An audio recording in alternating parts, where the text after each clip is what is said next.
Salut les players, on se retrouve pour une nouvelle vidéo. Ademola Lookman, c'est le joueur africain de l'année 2024. Moi personnellement, je suis content. Je suis très content, voilà, que ça revienne au Nigérian. Il l'a mérité de par ce qu'il a fait cette saison. On va débattre parce que je pense que il y en a certains qui voient peut-être d'autres personnes. Il y en a qui sont pas d'accord. Hein. Je pense qu'on va se le dire. Hein. Il y en a qui sont clairement pas d'accord avec ce choix-là. Je pense qu'ils auraient préféré voir Serhou Guirassy et beaucoup d'autres qui auraient préféré voir Achraf Hakimi. Hein, on va vous dire si c'est mérité pour Lookman ou pas. Moi, personnellement, je pense que si. Hein. En tout cas, ça me fait toujours plaisir de parler du football africain. Hein. Ça fait un moment sur la chaîne. Hein. Comme disent la belle famille, ça fait 2 jours. Voilà. Allez, générique et on en parle. C'est parti.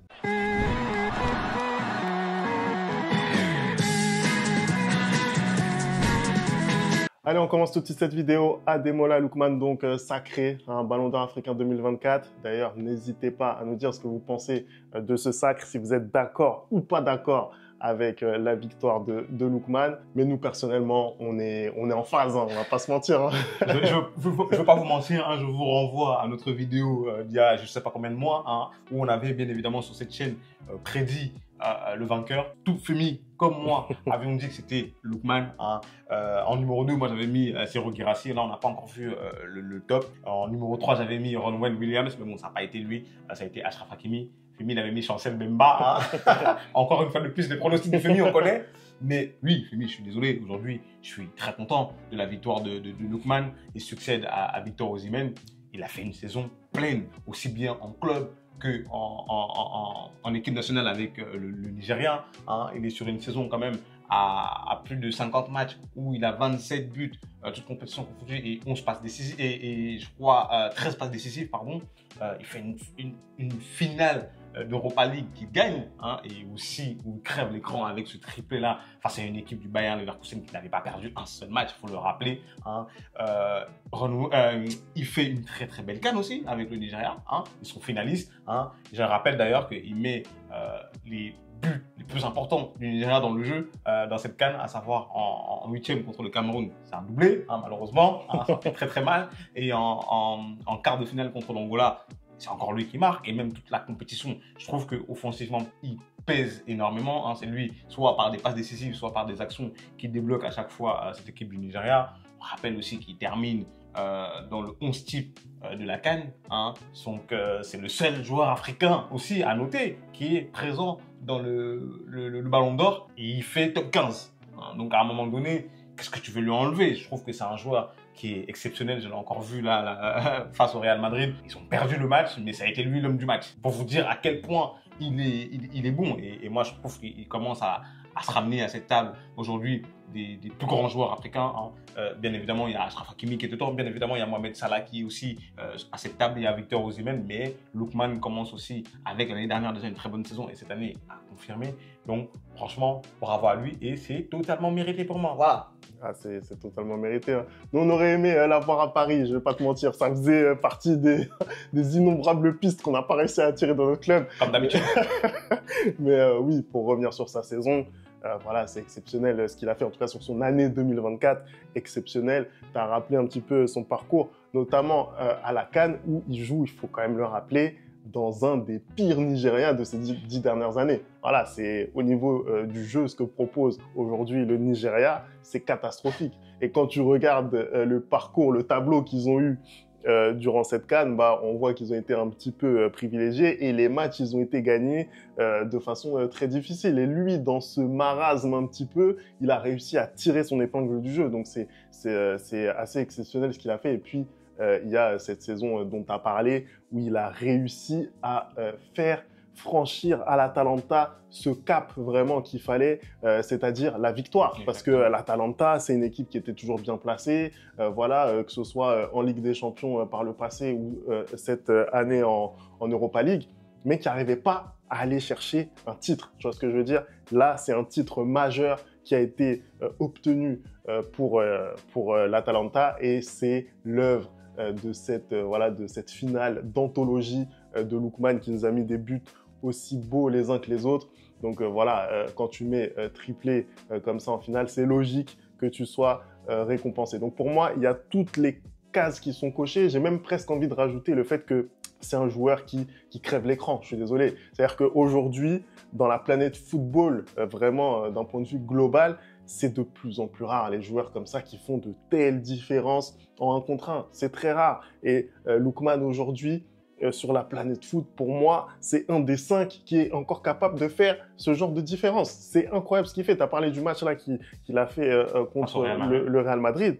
C'est incroyable de faire ce genre de différence. C'est pas possible, honnêtement. Et quand tu ajoutes à ça l'efficacité, le fait d'être vraiment décisif dans la surface de réparation, bah, ça donne un joueur qui est incroyable. Regarde, l'exemple parfait, c'est ce but qu'il met face au Real. Tu sens un joueur en pleine confiance. Moi, j'ai aussi envie de dire quand même, je pense qu'il est temps qu'on soit objectif en tant qu'Africain. Je suis désolé, dans une année où tu récompenses le ballon d'or africain, dans une année où il y a le trophée de Coupe d'Afrique des Nations, hein, tu es obligé pour le coup, hein, parce que c'est les mêmes arguments que tu me donnes, que tu me sors par exemple typiquement quand il y a le ballon d'or. Tu me dis que pour toi, quand il y a une compétition telle que la Coupe du Monde ou l'Euro, bah, c'est ça qui fait en sorte que ça bascule. Aujourd'hui, on est les premiers, moi en tout cas, à m'insurger, et toi aussi je pense, sur le fait que Vinicius n'ait pas gagné le ballon d'or. Pourquoi? Parce que le seul argument qui pèse du côté de Rodri, c'est le fait qu'il ait gagné l'Euro avec cette équipe d'Espagne. Donc aujourd'hui, si tu fais la même chose, bah, tu ne peux ne pas donner le ballon d'or à Lookman. Quand tu regardes la compétition qu'il a fait avec le Nigeria, hein, ils arrivent quand même en finale. Bien évidemment, ils perdent contre les champions d'Afrique, mais c'est exceptionnel. Et surtout que, comme je le dis, il marque à chaque fois des buts importants de son équipe. À chaque fois que son équipe a besoin de lui, il step up et il est au rendez-vous. Et c'est la même chose du côté de l'Atalanta. Tu vois, il fait quand même une grosse saison. Moi, j'ai même envie de dire que c'est limite la même chose qu'a fait Victor Osimhen l'année précédente. Et au final, quand Victor Osimhen a gagné le Ballon d'Or, il n'y a pas eu de contestation, hein. Là, je pense que pratiquement toutes les derniers mois, il n'y avait pratiquement aucun doute sur le fait que Lookman allait gagner ce ballon d'or là. Je ne sais pas pourquoi, hein, on va revenir les derniers jours, un peu comme à l'image du ballon d'or avec Vinicius et Rodri, bah, il y a eu une campagne Achraf Hakimi. Voilà, il y a un journaliste qui a laissé fuiter comme quoi Achraf aurait gagné ce ballon d'or là. Moi personnellement, je trouvais que si Achraf le gagnait, c'était un peu une injustice vis-à-vis de Lookman. Mais après, Femi, je pense que tu vas nous rappeler là, le palmarès de Achraf. En vrai de vrai, la vérité aussi, c'est que cette année, le panel n'est pas non plus dans un seul sens. C'est-à-dire qu'en fait, il n'y a pas non plus un joueur qui fait une saison qui crève l'écran au point de se dire que ouais, il va avoir le ballon d'or africain clair, net et précis. En vrai, si Achraf avait gagné ce ballon d'or, j'aurais personnellement dans mon coin crié au scandale, mais je peux comprendre, tu vois. J'aurais trouvé par contre que c'est moins un vol que ce qui s'est passé avec le ballon d'or entre Vinicius et Rodri, tu vois. Je peux comprendre, j'aurais pu comprendre si c'était Achraf. Tu sais quoi, mettons les pieds dans le plat tout de suite, hein, parce qu'il y avait voilà, des concurrents, tu l'as dit. On avait ce top 5 donc avec Achraf Hakimi, avec Serhou Guirassy, avec Ronwen Williams et avec Simon Adingra. C'est ça. C'est un top 5 où c'est vrai qu'il y avait certains des contenders qui auraient pu prétendre à ce titre. Moi, personnellement, je reste convaincu, pour parler d'Achraf Hakimi, puisque tu en parlais, je reste convaincu qu'il ne devait pas gagner ce ballon d'or africain. Malgré le palmarès qu'il a affiché dans la saison? D'ailleurs, si tu peux nous rappeler le palmarès, ça ferait plaisir. Le palmarès d'Achraf Hakimi, donc il fait triplé sur la scène nationale avec le PSG. Il arrive en demi-finale de la Ligue des Champions, hein, contre toute attente. On ne pensait pas que le PSG allait arriver en demi-finale l'an passé. Il fait podium au JO, il fait médaille de bronze donc au JO, où il est très très bon d'ailleurs, avec des buts décisifs. Donc voilà, il est présent sur les trophées collectifs. Après, moi, je suis désolé, et je l'ai dit à plusieurs reprises sur cette chaîne, Achraf Hakimi, souvent, c'est une moitié de saison qui est positive et une moitié de saison qui est négative. Et généralement, c'est la moitié de saison où tout se joue qu'il n'est pas bon, tu vois ce que je veux dire? Donc moi, j'ai un énorme problème avec Achraf Hakimi. Bah, moi, je pense que l'autre élément déterminant aussi qui fait qu'aujourd'hui, ce n'est pas Achraf Hakimi, c'est le caractère, l'influence individuelle dans les prestations du collectif. Typiquement, je ne pense pas qu'aujourd'hui, la saison que fait le Paris Saint-Germain est due à Achraf Hakimi. Tu vois ce que je veux dire, hein? Si le Paris Saint-Germain, bien évidemment, il est bon, hein, Achraf, comme tu dis, sur une partie de la saison, mais c'est pas lui qui fait que le Paris Saint-Germain arrive en demi-finale de la Ligue des Champions. Oui, aujourd'hui, c'est pas lui qui fait que le Paris Saint-Germain réussisse le triplé au niveau national. Hein? Et surtout, dans la compétition la plus importante pour son équipe, à savoir nationale, le Maroc, la compétition africaine le plus importante, bah c'est lui qui fait en sorte que son équipe soit éliminée. On rappelle quand même que Achraf, il a raté ce penalty contre l'Afrique du Sud. Donc, un penalty absolument crucial et qui fait qu'aujourd'hui, le Maroc sort en huitième de finale alors qu'ils étaient grandissime favori de cette Coupe d'Afrique des Nations. Donc on peut pas, je suis désolé, on ne peut pas pardonner ça quand à côté, tu as un joueur qui permet à l'Atalanta de faire une énorme saison et d'enfin aller gagner justement et passer ce step-là de gagner un trophée européen. Quand tu as un joueur qui ramène, pas à lui tout seul, parce qu'il y a quand même aussi Victor Osimhen, son pays en finale de la CAN. Non, il y a clairement pas photo. Après, Achraf, aujourd'hui, c'est un joueur qui continue de progresser, mais faut pas non plus être là juste par sentiment nationaliste, venir te dire que telle ou telle personne mérite le ballon d'or. C'est la même chose, par exemple, avec un Simon Adingra, parce que j'ai vu qu'il y avait pas mal d'Ivoiriens aussi qui voulaient que ce soit Simon Adingra le ballon d'or africain parce qu'il avait gagné la CAN. Mais moi, je suis désolé. Simon, la plupart de la CAN, il est blessé. C'est vrai qu'à la finale, il fait un très, très gros match. D'ailleurs, je crois que c'est lui l'homme du match, si je ne me trompe pas, où il met cette passe décisive-là. Mais, et même la demi-finale, il fait des très très bonnes rentrées et tout. Mais tu ne peux pas donner le ballon d'or à Simon Adingra quand, dans son club, il n'est même pas titulaire. Tu vois ce que je veux dire? Donc, il y a des éléments à prendre en compte. Aujourd'hui, tu dois récompenser le meilleur joueur sur une saison ou sur une année pour le ballon d'or africain. Et c'est clairement ni Simon Adingra, ni Achraf Hakimi. Hein. Il y a peut-être une discussion même encore avec Serhou Guirassy parce que lui, par contre, pour le coup, sur le plan personnel, il fait vraiment des stats qui permettent d'être dans la discussion. Mais après, ce qui l'élimine, c'est sur le plan collectif pour moi parce que voilà, il y a pas de trophée au bout, il y a aucun trophée même, contrairement aux autres. Après, c'est très difficile. Quand tu te qualifies pour la Ligue des Champions avec Stuttgart, est-ce que c'est pas limite un trophée? Tu vois ce que je veux dire? Parce que c'est vrai qu'on a tendance à parler des trophées, mais tous les joueurs sont pas forcément logés à la même enseigne. Tu fais top 4 avec cette équipe de Stuttgart en marquant autant de buts, c'est exceptionnel. C'est exceptionnel. Et moi, aujourd'hui, je suis Serhou Guirassy. Je peux être déçu, tu vois ce que je veux dire? Je peux être déçu. On n'a pas encore vu le classement, donc ça se trouve même, on est en train de dire que c'est Achraf qui s'est fait un peu, pas voler, mais le principal contender, mais ça se trouve c'est Serhou Guirassy qui est deuxième en vrai. Pour moi, je serais pas étonné que ce soit lui. Encore une fois, avec la Guinée, tu vois, c'est pas forcément une équipe qui est programmée pour aller gagner la CAN, pas comme le Maroc ou même le Nigeria qui a déjà remporté une CAN.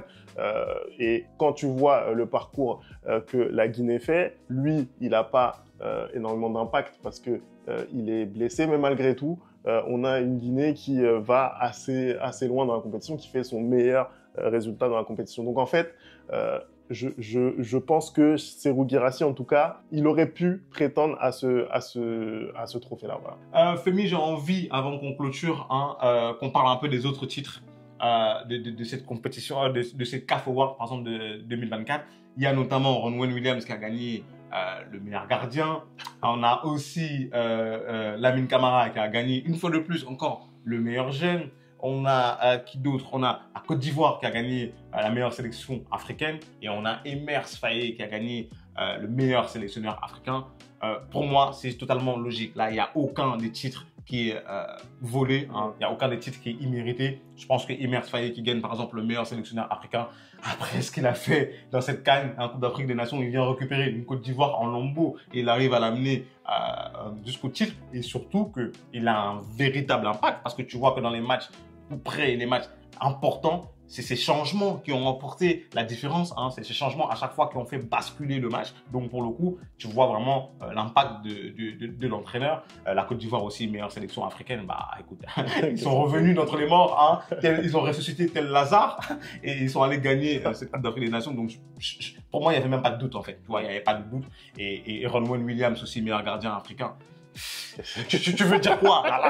Non, mais là, tu veux dire quoi? Tu veux dire quoi? Là, t'es malhonnête si tu donnes ça à André Onana. Je pense qu'on peut passer là-dessus. Vraiment, il n'y a aucun débat. Quand tu as un gardien déjà qui se retrouve dans la discussion, même pour avoir le ballon d'or africain, c'est dire à quel point il a été à un niveau exceptionnel, nommé aussi pour le trophée Yashin pendant le ballon d'or. Donc voilà, c'est une saison extraordinaire et je suis vraiment content qu'un gardien qui évolue encore dans un championnat africain puisse être autant mis en valeur. Mais oui, pour revenir sur ce que tu as dit, notamment sur Emers Faé, oui, ces choix, ils sont impactants parce que oui, il y a l'aspect psychologique de reprendre cette équipe qui est complètement cassée, qui arrive à sortir des poules par un trou de souris et à qui il faut redonner un élan. Ça, il a réussi à le faire. C'est assez exceptionnel, mais ses choix, tu as bien fait d'insister là-dessus.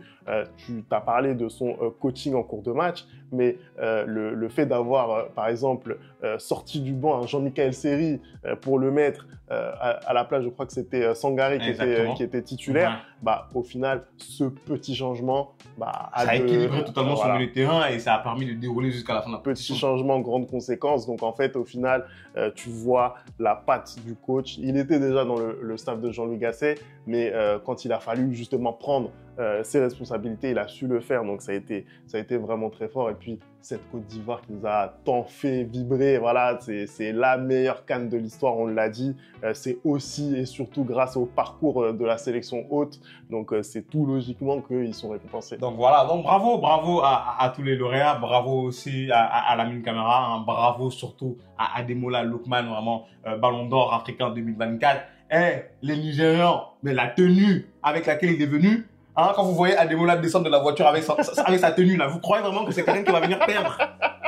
Vous croyez qu'on ne lui a pas dit au téléphone qu'il allait gagner? Moi, j'ai vu Achraf en costard, j'ai vu Ademola, j'ai dit bon, je sais. J'ai dit, je sais directement. Je vais me faire la même Ademola, la même.